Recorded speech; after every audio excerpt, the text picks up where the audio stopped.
Hello students. तो आज के मेडिकल पिटारा में हमारा जो टॉपिक है वो है स्नेक बाइट ट्रीटमेंट। अगर किसी को सांप काट जाए, हाँ ये वाला नहीं, ये वाला सांप काट जाए तो किन किन बातों का ध्यान रखना है, कैसे पेशेंट को घर पर फर्स्ट एड देना है, कैसे पेशेंट को हॉस्पिटल तक शिफ्ट करना है और कौन सी चीज़ों को घर पे नहीं करना है, और डॉक्टर पेशेंट को ट्रीट करते समय किन किन बातों का ध्यान रखता है, और कितने तरीके के सांप होते हैं, कौन सा पॉइजनस सांप होता है, कौन सा नॉन पॉइजनस सांप होता है। इन सब बातों को हम धीरे धीरे एक एक करके जानेंगे।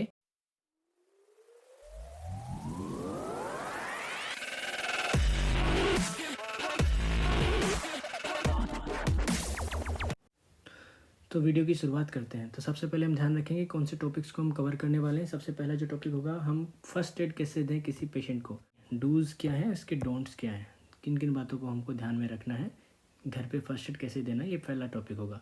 दूसरा टॉपिक हमारा होगा कि हमारे आसपास में सबसे कॉमन सांप कौन से मिलते हैं। और जो तीसरा हमारा टॉपिक होगा कि कब एंटीवेनम को दिया जाता है। एक टर्म है तो ऑफिटॉक्सीमिया, जो है वो स्टडी है स्नेक वेनम की पॉइजनिंग की, उसको बोलते हैं ऑफिटॉक्सीमिया। स्नेक वेनम होता क्या है? स्नेक वेनम एक डाइजेस्टिव जूस होता है जो कि स्टमक में मिलता है सांप के, तो उसे बोलते हैं स्नेक वेनम। जब पेशेंट जो होता है वो सांप के काटने से नहीं, बल्कि सबसे ज़्यादा जो जो डेथ होती है वो डर की वजह से होती है। तो हम पढ़ते हैं कि घर पे हमको किस किन बातों का ध्यान रखना चाहिए। तो सबसे पहले पैनिक नहीं होना है, पेशेंट को रीएश्योर करना है कि हाँ सब कुछ ठीक है। और हमको जिस पार्ट पे सांप ने काटा है उस पार्ट को अच्छे से पानी से वॉश कर लेना है। उस जिस पार्ट पे काटा है उस पार्ट को इमोबिलाइज़ करना है। इमोबिलाइज़ करने के लिए मैंने यहाँ पर आपको दिखा रखा है कि कोई भी एक रोड या फिर लकड़ी का डंडा लेके उसके चारों तरफ ऐसी बैंडेज होती है, उस बैंडेज को ऐसे अच्छे से लपेट देना है और पेशेंट को ऐसे स्ट्रेचर वाली जैसी कोई जगह पर लेटा देना है, ठीक है, जिससे पेशेंट हिलेगा डुलेगा नहीं और जो वेनम है वो पूरे बॉडी में जल्दी से स्प्रेड नहीं होगा। दूसरी बात, अगर कोई पेशेंट है उसने टोर्निकेट बांध लिया, सपोज टोर्निकेट बांध लिया, तो उस टोर्निकेट को अचानक से जल्दी से नहीं खोलना है। अगर आपने अचानक से खोल दिया तो क्या होगा, जल्दी से जो वेनम है वो स्प्रेड करेगा पूरी बॉडी में अचानक से। इसलिए अगर किसी ने टोर्निकेट बांध भी रखा है तो क्या करना है, बीपी मशीन लगाना है, बीपी मशीन को बांधना है। बीपी मशीन को बांधने के बाद बीपी मशीन को धीरे धीरे रिलीज़ करना है ताकि वो जो वेनम है वो पूरी बॉडी में आराम आराम से रिलीज हो। तो इस बातों का ध्यान रखना है। इसके बाद पेशेंट के जो जहाँ पर सांप ने काटा है उस पार्ट को सक नहीं करना है, नहीं होता है ऐसा नहीं करना है। और दूसरा, वुंड जहाँ पर पार्ट को, जिस पार्ट को सांप ने काटा है उस पार्ट को भींचना नहीं है, मतलब स्क्वीज़ नहीं करना है, ठीक है। स्क्वीज़ करने से क्या होगा, जो वेनम है वो ज़्यादा जल्दी स्प्रेड करता है, तो हमको स्क्वीज़ नहीं करना है। इसके अलावा उस वुंड वाले पार्ट को काटना नहीं है, किसी भी तरीके से चीरा लगा दिया ऐसा कुछ नहीं करना है। और टोर्निकेट भी नहीं बांधना है। जैसे टोर्निकेट में पहले बांधा करते थे, सपोज ये हाथ है, हाथ पे यहाँ पर सांप ने काटा तो पहले क्या करते थे, ऐसे टोर्निकेट बांध लेते थे यहाँ पर, ठीक है। टोर्निकेट मतलब कोई रस्सी से बांध लिया। तो अभी ये सब नहीं करना है और क्या करना है, इस तरीके से पेशेंट को लिटा के आराम से किसी रोड वगैरह लकड़ी से बांध के इस तरीके की बैंडेज लगानी है। और इस बैंडेज को ज़्यादा टाइट नहीं करना है, अदरवाइज़ ज़्यादा टाइट करोगे तो पेशेंट का जो लिम्ब है, ठीक है, आगे उसमें गैंग्रीन हो जाएगा, ठीक है। गैंग्रीन जो होता है उसमें क्या होता है कि ब्लड सप्लाई नहीं जाने से, खून नहीं जाने से आगे का पार्ट काला होकर मर जाता है। तो हमको ज़्यादा प्रेशर नहीं लगाना है, इस बात का ध्यान रखना है। हॉस्पिटल में इमरजेंसी डिपार्टमेंट में जाना है इस तरीके की स्ट्रेचर पे लेटा के, क्योंकि ज़्यादा हिलना डुलना नहीं है पेशेंट को। हम हॉस्पिटल पहुँचेंगे। अब आपको बता देता हूँ सांप कितने तरीके के होते हैं और सांप में कौन सा पॉइजनस होता है, कौन सा नॉन पॉइजनस होता है। तो सबसे पहले जो कॉमनली हमारे आसपास में देखने को मिलता है वो है कोबरा। तो ये जो सांप देख रहे हैं ये कोबरा सांप है, ठीक है, ये है कोबरा। जो दूसरा आप देख पा रहे हो, ये जो दो सांप है इन दोनों को बोलते हैं क्रेत सांप। तो ये होते हैं क्रेत। तो ये ऊपर वाला कोबरा, ये होता है क्रेत। तो ये जो दोनों कोबरा और क्रेत जो सांप दिख रहे हैं ये दोनों सांप ही जहरीले होते हैं, पॉइजनस सांप होते हैं, ठीक है। और पॉइजनस होने के साथ साथ क्या है कि इसमें न्यूरोटॉक्सिक होता है, ये न्यूरोटॉक्सिक। तो ये न्यूरोटॉक्सिक सांप होते हैं। न्यूरोटॉक्सिक क्या होता है मैं आपको आगे बताऊंगा, ठीक है। ये सांप और ये सांप आपको दिख रही है, तीनों जो है ये वाइपर, इन्हें बोलते हैं वाइपर सांप, ठीक है। तो इसमें वाइपर में ये हो गया रसेल वाइपर, ठीक है, इसका स्पेशल नाम है रसेल वाइपर। और ये जो दिख रहा है इसका नाम है सो स्केल वाइपर, ठीक है, 100 स्केल वाइपर। तो ये जो रसेल वाइपर है ये 100 स्केल वाइपर है। इन सब वाइपर के पूंछ पे ये स्पेशल एक घंटी जैसी लगी होती है जो बहुत तेज़ आवाज़ करती है जब आसपास में ये सांप होता है। तो ये हो गया हमारे सांप। और ये जो सांप दिख रहा है ये वाला है जो रेड सांप जिसको बोलते हैं, रेड स्नेक जिसको बोलते हैं, ये वो है नॉन पॉइजनस सांप। इसको काटने पर कुछ नहीं होता, ये नॉन पॉइजनस सांप होते हैं। आपको ये फ़ोटो देख के आपको पता चल जाएगा कि जो नॉन पॉइजनस सांप ऐसा होता है, और वो जब काटता है तो उससे क्या होता है, उसके टीथ मार्क ऐसे दिखते हैं जब जहाँ पर भी काटता है। लेकिन जो पॉइजनस सांप जो होता है उसको काटने पर उसके 2 ऐसे निशान दिखते हैं। ये जो 2 निशान दिख रहे हैं उनको बोलते हैं फैंग मार्क, ठीक है, फैंग मार्क्स। तो ये सांप में 2 फैंग होते हैं। जो पॉइजनस सांप होता है उसमें से 2 फैंग होते हैं। ये 2 फैंग यहाँ पर चुभ गए, चुभने से 2 मार्क बन जाते हैं। और ये जो फैंग्स होते हैं वो अंदर से क्या होते हैं, खोखले होते हैं। यहीं से जो सांप है वेनम इंजेक्ट करता है सामने वाले पेशेंट में, ठीक है, जब वो काटता है। तो आपको ये समझ में आ गया। इसके बाद ये देखो मैंने कोबरा को पास से बड़ा करके रखा है। अब आपको मैं ये बताऊंगा तब आपको पास वापस से इस फोटो पे आएंगे। पहले ही जान लेते हैं कि न्यूरोटॉक्सिक कौन से होते हैं, मस्कुलोटॉक्सिक कौन से होते हैं और मस्कुलोटॉक्सिक कौन से होते हैं। तो कोबरा के मैंने आपको दिखाया वो न्यूरोटॉक्सिक है, और जो वाइपर्स मैंने दिखाए वो वस्कुलोटॉक्सिक है। वस्कुलोटॉक्सिक होते हैं जो सांप ऐसे होते हैं जिसमें उनका जो वेनम होता है वो हमारे ब्लड में जाता है तो हमारा ब्लड क्लॉट नहीं कर पाता, तो वो वाले होते हैं वाइपर, ठीक है। और मस्कुलोटॉक्सिक वो होते हैं, तो ऐसे सांप जो कि समुद्र में मिलते हैं वो मस्कुलोटॉक्सिक होते हैं, उनके काट लेने से हमारी मसल टूटती है, ठीक है। तो ये हो गया मस्कुलोटॉक्सिक। तीनों जो सांप है ये पॉइजनस सांप है। अब बताता हूँ न्यूरोटॉक्सिक सांप काटने पर क्या क्या सिम्टम आते हैं, ठीक है। न्यूरोटॉक्सिक जब सांप काटता है कोबरा और क्रेट, तो हमारी आंखें बंद होने लग जाती है, उसे बोलते हैं टोसिस। डिप्लोपिया मतलब हमारे को 2 दिखने लग जाते हैं, उसे बोलते हैं डिप्लोपिया। रेस्पिरेटरी अरेस्ट मतलब हमको सांस लेने में तकलीफ होने लगती है, ठीक है, हम सांस नहीं ले पा रहे होते हैं अच्छे से, तो इसे बोलते हैं रेस्पिरेटरी फेलियर, रेस्पिरेटरी अरेस्ट। तो न्यूरोटॉक्सिक जो सिम्टम होते हैं वो ये होते हैं। दूसरा वस्कुलोटॉक्सिक। वस्कुलोटॉक्सिक में क्या होता है कि हमारे के अंदर कोगुलोपैथी एक बीमारी होती है, कोगुलोपैथी हो जाती है। कोगुलोपैथी में हमें जब सांप काटता है तो हमारे अंदर उसका वेनम जो होता है, उसका जो जहर होता है वो हमारे ब्लड में मौजूद फाइब्रिनोजन को तोड़ देता है। फाइब्रिनोजन जो एक ऐसा चीज़ होता है जो कि हमारे ब्लड को क्लॉट करवाता है, तो फाइब्रिनोजन को तोड़ देता है जिससे हमारा ब्लड क्लॉट नहीं हो पाता और जगह जगह हमारे शरीर में से ब्लीडिंग होती है। तो ब्लीडिंग देखने के लिए बहुत सारी जगह है, जैसे कि हम ब्लीडिंग देखते हैं कि कंजक्टिवा हेमरेज हो रखा है, आँख स्क्लेरा के बाहर एक लेयर होती है उसको बोलते हैं कंजक्टिवा, तो उसमें ब्लीडिंग स्पॉट्स दिखते हैं। हेमाचूरिया गम्स में ब्लीडिंग दिख सकता है। तो ये जो ब्लीडिंग स्पॉट्स हैं इनको हम चेक करेंगे कि ब्लीडिंग तो नहीं हो रही है। ब्लीडिंग अगर हो रही है तो कंफर्म है कि वस्कुलोटॉक्सिक सांप ने काटा है।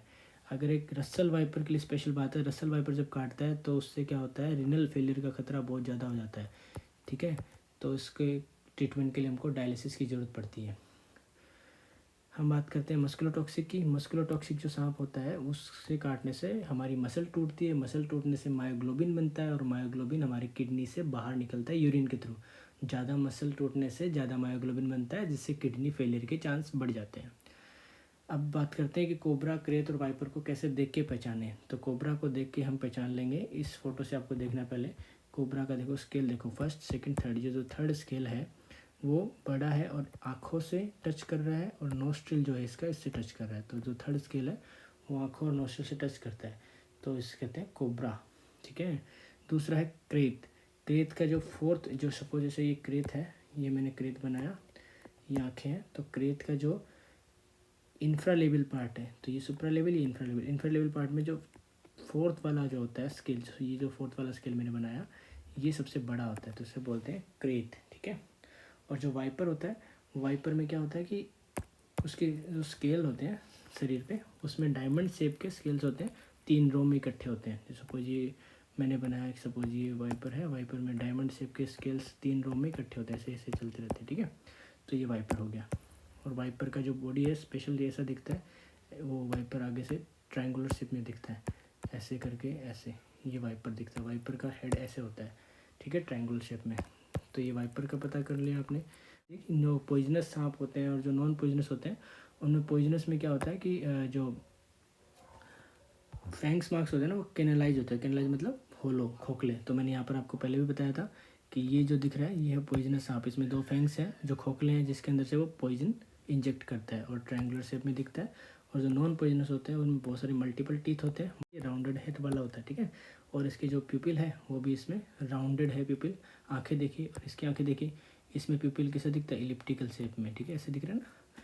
एक स्केल होता है जिसको बोलते हैं स्नेक इनवेनमेशन सीवियरिटी स्केल, ठीक है, इसको बोलते हैं SESS स्केल। ये स्केल ऐसा होता है जिससे हमको पता चलता है कि ये जो सांप ने काटा है वो माइल्ड है, मॉडरेट है, सीवियर है, या फिर सांप ने वेनम इंजेक्ट ही नहीं किया है, ठीक है। तो इससे ये पता चलता है। तो ऐसी सी स्केल को देखते हैं।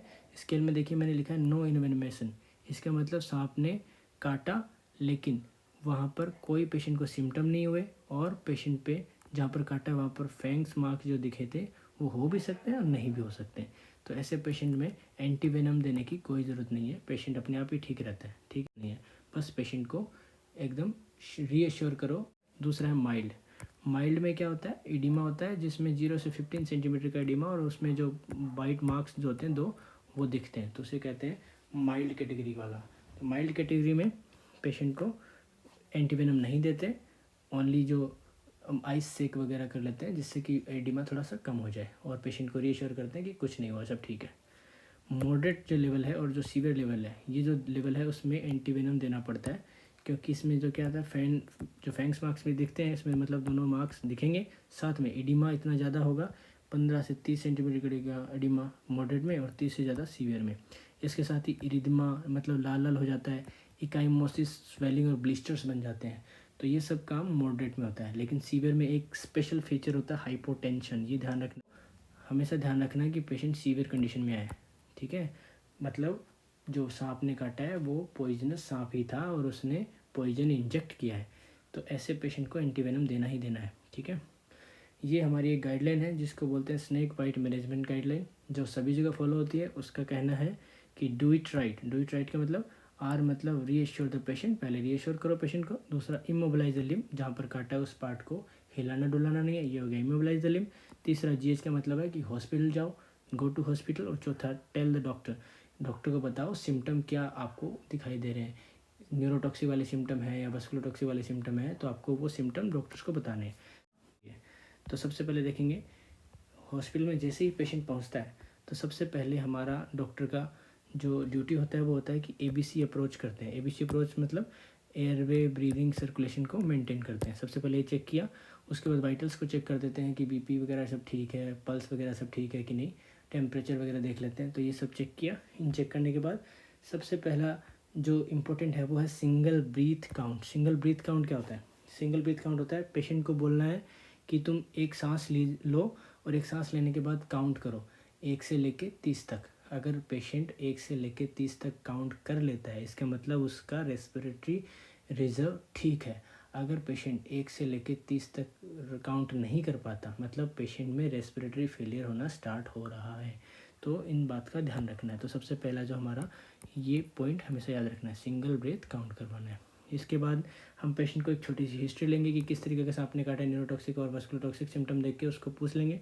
और हिस्ट्री लेने के बाद उसमें सबसे पहले हम क्या करेंगे, IV चैनल लगाएंगे, IV लाइन सेट करेंगे। उसके तुरंत बाद हम उसका ब्लड सैंपल लेके लेबोरेटरी भेज देंगे। ब्लड सैंपल में क्या क्या रखना है, PT रखना है, APTT रखना है, CBC रखना है, फाइब्रिनोजन लेवल रखना है, फाइब्रिनोजन डिग्रेडेशन प्रोडक्ट रखना है, CPK लेवल करवाना है, लीवर फंक्शन टेस्ट कराना है। इसलिए हमको ये सभी चीज़ों को पहले से अरेंज करके रखना है। तो ये सारे हमने ब्लड टेस्ट करवा लिए। उसके बाद हमको करवाना है 20 मिनट WBC टेस्ट। ये भी बड़ा इंपॉर्टेंट टेस्ट होता है। इसमें क्या करते हैं, एक टेस्ट ट्यूब लेते हैं, स्टेराइल टेस्ट ट्यूब, उसके अंदर 5 से 10 ml, 3 से 5 ml भी ले सकते हैं। तो इतना ब्लड पेशेंट से निकालना है और उस टेस्ट ट्यूब में डालना है। और टेस्ट ट्यूब को उस टेस्ट ट्यूब को कोई हिलाई डुलाई नहीं, तो मतलब एकदम आराम से उस टेस्ट ट्यूब को सीधा रखना है। उसको 20 मिनट तक ऑब्जर्व करना है। 20 मिनट बाद में उस टेस्ट ट्यूब में अगर ब्लड क्लोट हो गया मतलब हमारा जो स्नेक है वो वस्कुलोटॉक्सिक नहीं है। अगर वो क्लोट नहीं हुआ, सपोज़ वो क्लोट नहीं हुआ, वो ऐसे जो ब्लड है वो हिल डुल रहा है, मतलब वो हमारा जो सांप है वो वस्कुलोटॉक्सिक है। तो वस्कुलोटॉक्सिक सांप होने पर हमको ऐसा फीचर दिखता है। तो वो 20 मिनट WBC टेस्ट वस्कुलोटॉक्सिक सांप के लिए होता है, ठीक है।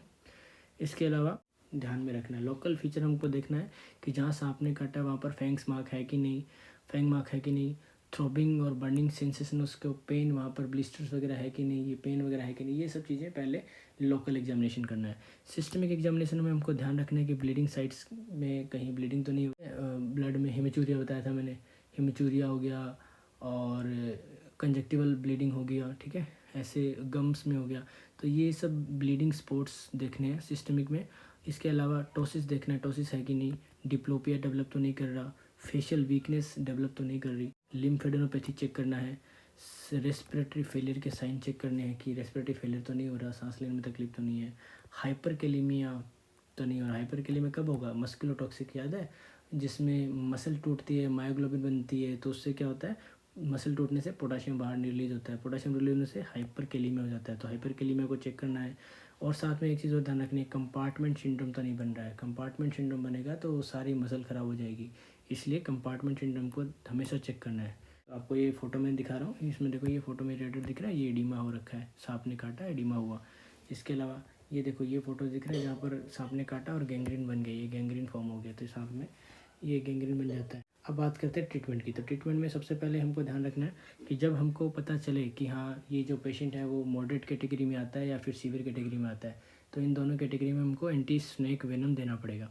तो ऐसी कंडीशन में हमको क्या करना है, ये है एंटी स्नेक वेनम वायल है, 50 ml एंटी वेनम को लेंगे, ठीक है, एंटी वेनम को, और उसको डाइल्यूट करेंगे एनएस में या फिर डेक्स्ट्रोसेलाइन में, और स्लोवली आईली आईवी इन्फ्यूजन करना है, ठीक है।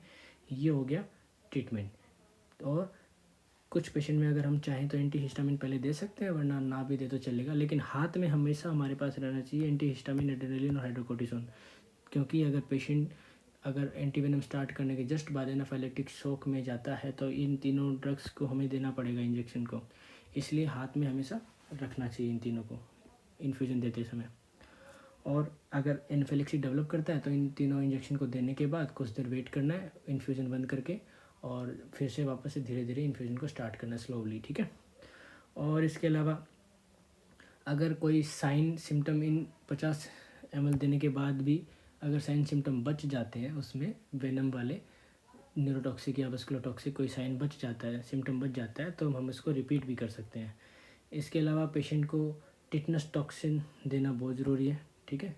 तो टिटनस टॉक्सोइड का जो हमारा इंजेक्शन लगता है प्रोफाइलेक्टिकली, उसको देना ज़रूरी है। इसके अलावा साथ में एंटीबायोटिक ऐड कर सकते हैं, और इसको 24 घंटे तक पेशेंट को ऑब्जर्वेशन में रखना है, डिस्चार्ज नहीं करना है, पेशेंट को 24 घंटे तक ऑब्जर्वेशन में रखना है।